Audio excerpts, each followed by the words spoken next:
Imagine waking up tomorrow to empty grocery shelves. No fresh vegetables, no milk, no eggs. Sound impossible? It's closer than you think. Right now, America's family farms are collapsing at an alarming rate, and mainstream media is suspiciously silent. We're talking about a 7.4 billion crisis that's wiping out the backbone of our food system, yet somehow it's barely making headlines. Why? Here's what they're not telling you. Thousands of multi-generational farms are going bankrupt every single month. These aren't just statistics. These are real families losing everything their grandparents built. The farms that feed your community, that supply your local grocery stores, are disappearing faster than ever before. And the timing? Absolutely catastrophic. With rising costs, impossible regulations, and corporate agriculture tightening its grip, small farmers are being squeezed out of existence. The people who actually care about the food you eat are being replaced by massive industrial operations focused purely on profit margins. But here's the part that should terrify you. When these farms disappear, they're not coming back. Once that land is sold, once that knowledge is lost, it's gone forever. And with it goes your food security, your food quality, and your freedom to choose what you eat. This isn't just about farmers. This is about your future. If you care about where your food comes from and want to understand what's really happening, smash that like button right now and let's expose this crisis together. Now, I know what some of you are thinking right now.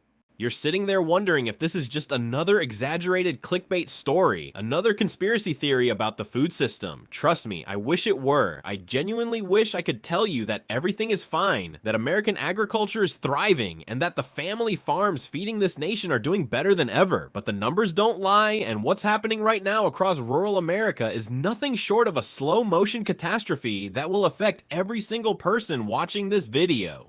Let me paint you a picture of what's really going on out there. Just last month, I spoke with a farmer named Tom Henderson from Iowa. His family has been working the same 500 acres for 4 generations. 4 generations of Hendersons waking up before dawn, working the land, bringing food to American tables. Tom's grandfather started that farm in 1947 when he came back from World War II. His father expanded it in the 70s. Tom took over in the 90s with dreams of passing it on to his own kids. But 3 weeks ago, Tom had to make the most heartbreaking decision of his life. He sold everything. The tractors, the equipment, the land his grandfather cleared with his own hands. Everything gone. And here's the part that should make your blood run cold. Tom isn't an isolated case. He's not even unusual anymore. He's become the norm. Across the Midwest, across the Great Plains, across every agricultural region in this country, the same story is playing out thousands of times over. Family farms that survived the Great Depression, that made it through droughts and floods and market crashes, are now closing their doors permanently. These operations weathered every storm the 20th century threw at them, but somehow they can't survive in modern America. So what changed? What's different now? Why are farms that persevered through genuine economic catastrophes suddenly unable to keep going? The answer is complicated, but it all comes down to one fundamental shift that's been happening quietly over the past 2 decades. The economics of farming in America have been completely restructured in a way that makes it nearly impossible for small and medium-sized family operations to compete. We're not talking about minor challenges or temporary setbacks. We're talking about systematic changes that have fundamentally altered who can afford to farm and who gets squeezed out. Let's start with the most immediate problem, input costs. And I'm not just talking about a small increase here and there. I'm talking about expenses that have exploded to levels that would have seemed absolutely insane just 5 years ago. Fertilizer costs have more than doubled in many markets. Fuel prices, even when they dip at the pump for consumers, remain astronomically high for the bulk quantities farmers need. Seed costs, especially for genetically modified varieties that farmers are essentially forced to use to remain competitive, have skyrocketed. Equipment that used to cost $50,000 now runs into 6 figures.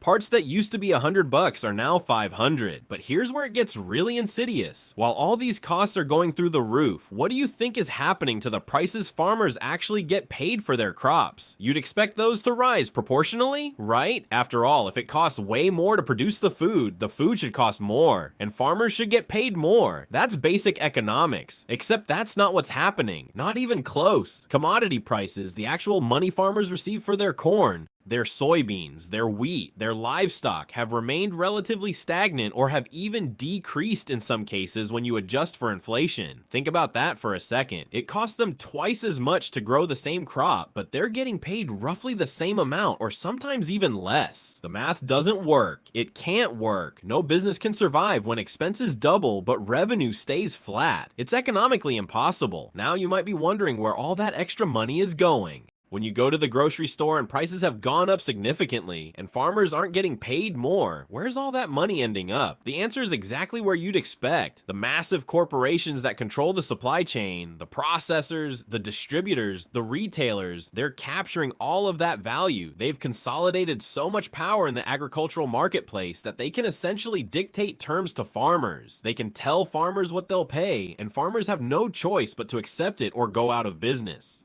Let me give you a concrete example that really illustrates how broken this system has become. A farmer sells a bushel of corn for maybe $4 if he's lucky. That same corn, after being processed into various food products, generates about $15 to $20 in retail value. The farmer who actually grew it, who took all the risk, who invested all the capital, who did all the work, captures maybe 20% of the final value. The corporations in the middle capture the rest. And unlike farmers, these corporations aren't taking any agricultural risk. They're not worried about droughts or floods or diseases. They're just extracting value from a supply chain they've learned to dominate completely. But the cost problem is just the beginning. There's another factor that's absolutely crushing family farms, and it's one that doesn't get talked about nearly enough. Land values have gone completely insane. Farmland in prime agricultural areas has become so expensive that it's virtually impossible for a young person to start farming without inheriting land or having serious family wealth. We're talking about land that costs $10,000, $15,000, even $20,000 per acre in some regions. To start even a modest farming operation of a few hundred acres, you'd need millions of dollars just for the land before you even buy a single piece of equipment or plant a single seed. This astronomical cost of land creates a vicious cycle that's destroying the future of American agriculture. Young people who want to farm can't afford to start. Existing farmers who want to expand can't afford more land. And here's the really devastating part. When older farmers retire or go out of business, who do you think is buying their land? It's not young families looking to start their own farm. It's massive corporate agricultural operations and investment funds that see farmland as just another asset class. They swoop in with cash offers that no individual farmer could ever match, and they consolidate that land into enormous industrial operations. These mega farms operate on completely different economics than family farms. They can afford to operate on razor-thin margins or even losses for extended periods because they have access to massive capital markets. They can negotiate bulk discounts on inputs that small farmers could never access. They can invest in expensive technology and automation that makes them more efficient. Most importantly, they have the political connections and lobbying power to influence the very regulations and subsidy programs that are supposed to help farmers.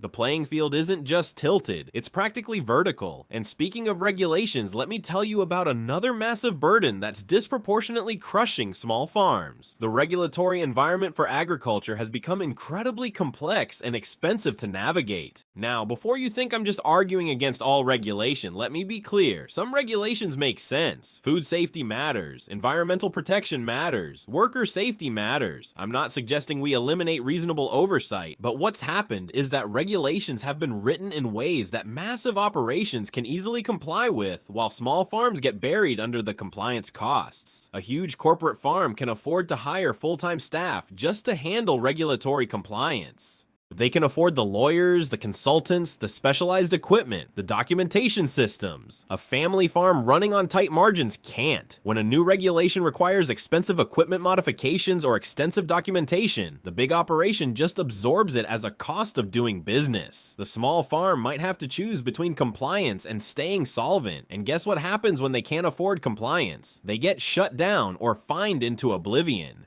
Here's a perfect example of how this plays out in the real world. Food safety regulations require certain testing, documentation, and facility standards. A massive processing operation that handles millions of pounds of product can spread those compliance costs across enormous volume. The per unit cost is tiny, but a small farm making artisanal cheese or selling directly to local restaurants faces those same fixed costs with way less volume to spread them across. The regulations are technically the same for everyone. Which sounds fair, but the economic impact is wildly different. It's like requiring everyone to pay the same $1,000 fee, regardless of whether they are a Fortune 500 company or a local startup. Technically equal, but functionally devastating to the small player. Then there's the issue of market access, and this is where things get really disturbing. The consolidation in food processing and distribution has reached levels that would have been considered monopolistic and illegal not that long ago. A handful of companies now control the majority of meat processing in America. A few corporations dominate grain handling and processing. The distribution networks for getting food from farms to consumers are controlled by even fewer players. This consolidation gives these companies enormous power over farmers. If you're a cattle rancher and there's only one or two processors within reasonable distance, you have zero negotiating power.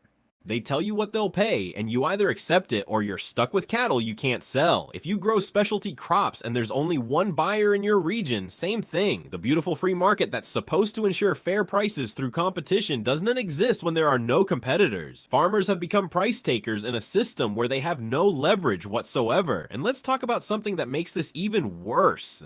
The subsidy system that's supposed to help farmers has been perverted into something that primarily benefits the largest operations. Farm subsidies were originally designed to help family farms survive difficult years and maintain food security for the nation. That's a reasonable goal, but the way subsidies are structured now, they're mostly based on production volume. The more you produce, the more subsidies you get. Sounds logical until you realize this means the biggest farms, the ones that need help the least, get the most government support. Meanwhile, small farms struggling to stay afloat get relatively little assistance. There's a farm in California that received over $8 million in subsidies over a recent 10-year period. Not a family farm, a massive corporate operation. Meanwhile, actual family farms might get a few $1,000s, barely enough to make a difference when they're facing annual losses.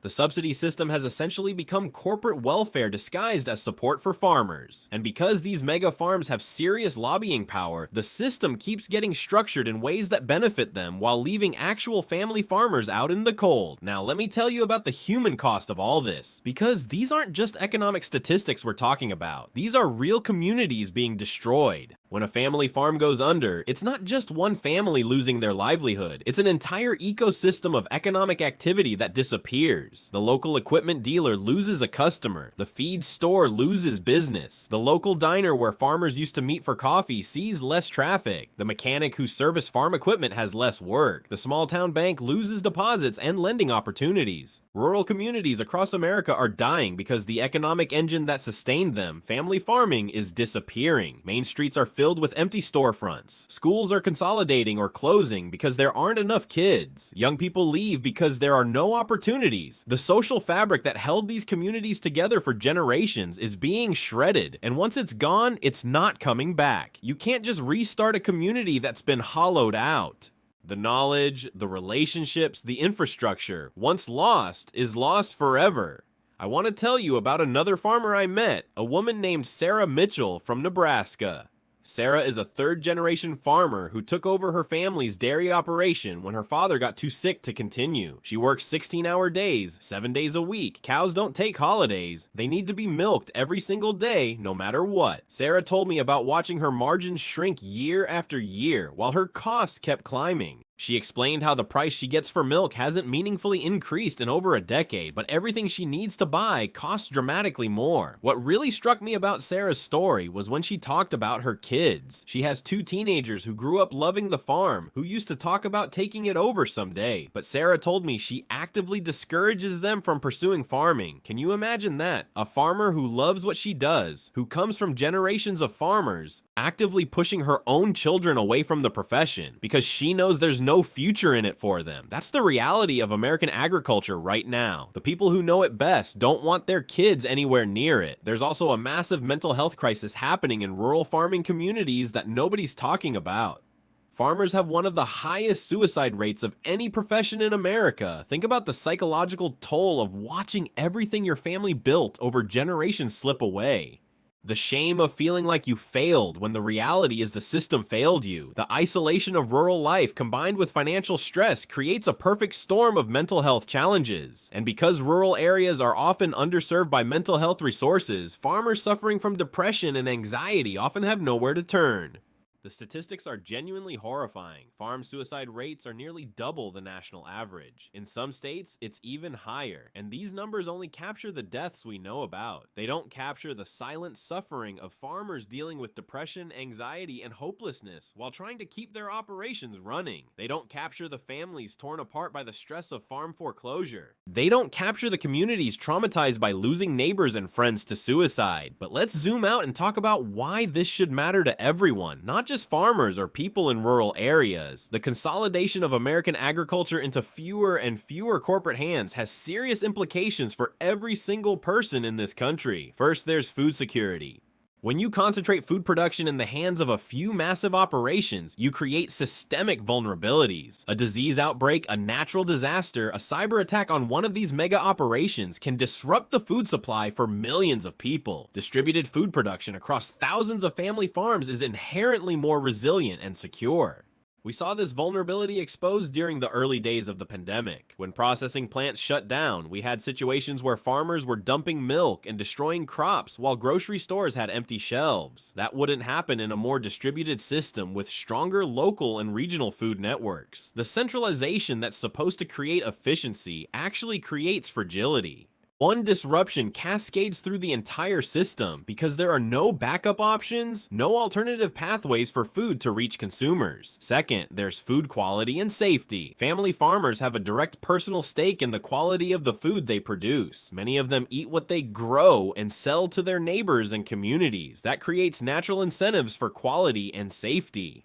Corporate operations optimize for profit margins and scale. When something goes wrong, when there's contamination or a safety issue, the scale of corporate operations means the impact is enormous. Remember the massive recalls affecting millions of pounds of meat or produce? Those don't come from small family farms. Think about it logically. If you're a family farmer selling eggs at the local farmer's market, and someone gets sick from your eggs, you're going to hear about it directly. Your reputation in the community is on the line. You probably know the people who buy from you. That creates powerful incentives to maintain the highest standards. But if you're a massive corporate operation shipping eggs to grocery stores across multiple states, the connection between you and the end consumer is completely severed. Quality becomes just another variable to optimize in the profit equation. Third, there's the issue of food diversity and choice. Small farms grow a wider variety of crops and raise different breeds of livestock. They innovate with new techniques and products. They serve local and regional markets with specialized products. Corporate mega farms grow monocultures of a few highly profitable crops. They raise only the most commercially efficient breeds of animals. This loss of agricultural diversity makes our food system less resilient to diseases and climate change. It also makes our diets less diverse and interesting. Did you know that we've lost about 75% of agricultural crop diversity over the last century? Varieties of fruits, vegetables, and grains that were commonly grown just a few generations ago have disappeared entirely. Many heritage breeds of livestock are endangered or extinct. This happened because industrial agriculture optimizes for a handful of varieties that ship well, have long shelf life, and produce high yields. Flavor, nutrition, and genetic diversity get sacrificed for commercial efficiency.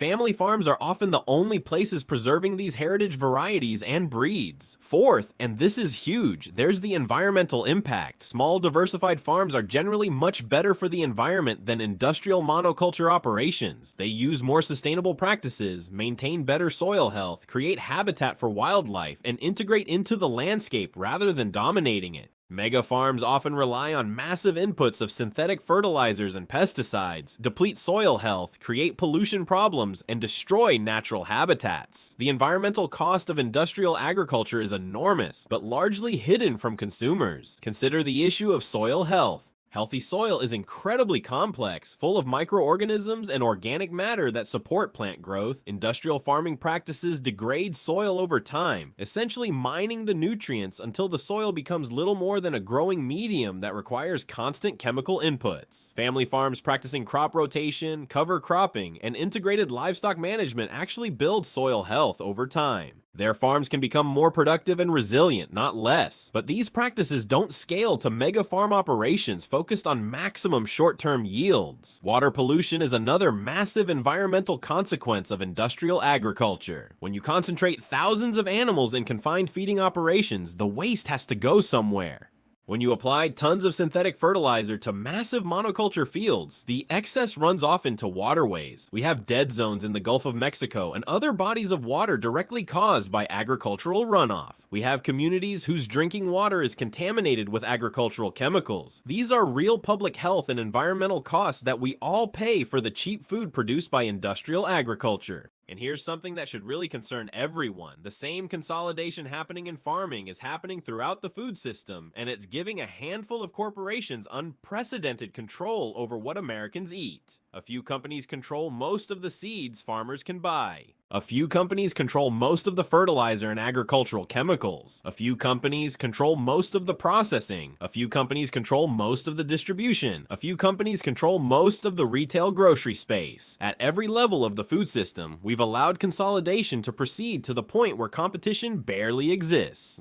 This concentration of power has serious implications beyond just economics. These corporations have enormous influence over food policy, agricultural regulations, and even nutrition guidelines. They fund research that supports their interests. They lobby politicians to write laws in their favor. They use their market power to squeeze everyone else in the supply chain, and consumers end up with less choice, higher prices, and lower quality than we'd have in a truly competitive market. Think about the grocery store you shop at. It probably feels like you have tons of choices, right? Walk down the cereal aisle and there are dozens of brands. But when you look at who actually owns those brands, it's just a handful of massive corporations. The illusion of choice masks the reality of consolidation, and that consolidation extends all the way back to the farm. The diversity you see on the shelf doesn't reflect diversity in how the food is actually produced. So what can actually be done about this? Is there any way to reverse this crisis, or are we just going to watch family farming disappear completely? The honest answer is that it's going to take serious systemic changes, and those changes will face enormous opposition from the corporations benefiting from the current system. But that doesn't mean we should give up or accept the death of family farming as inevitable. First, we need serious antitrust enforcement in agriculture.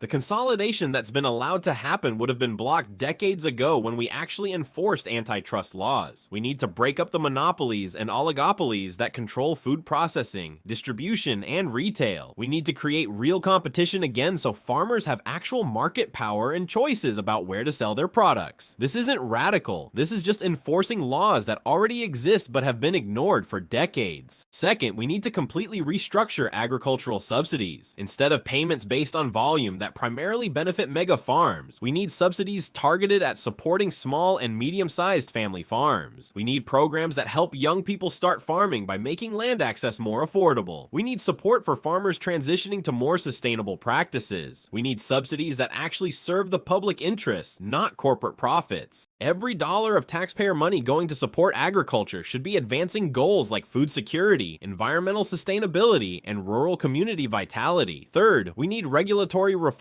that considers the different capabilities of small versus large operations. Regulations can be scaled to operation size without compromising safety or environmental protection. Small farms selling directly to local consumers do not need the same level of regulation as massive operations shipping across the country. We can have smart regulations that protect public interests without crushing small producers under compliance costs they can't afford. Other countries have figured this out. We can too. Fourth, we need to support local and regional food systems. When consumers buy directly from local farmers, whether at farmers markets, through CSA programs, or from farm stores, more of the money goes to the actual farmers. It also rebuilds connections between eaters and growers, creating communities that support their local food producers. This isn't going to replace the entire food system, but it can create viable markets for family farms. Cities and states can support this by investing in farmers market infrastructure, institutional purchasing from local farms, and food hubs that aggregate local production. Fifth, and this is critical, we need consumers to understand that cheap food comes with hidden costs. The reason corporate agriculture can sell food cheaply is because they externalize costs onto farmers, workers, communities, and the environment. When you buy the cheapest option at the grocery store, you're often supporting a system that's destroying family farms and degrading the environment. Sometimes paying a bit more for food from responsible sources is an investment in the kind of food system we want. I'm not suggesting everyone needs to buy only organic local food from farmers markets. That's not realistic for most people, but even small shifts in purchasing decisions, like buying local when possible, or choosing products from companies that treat farmers fairly, can make a difference.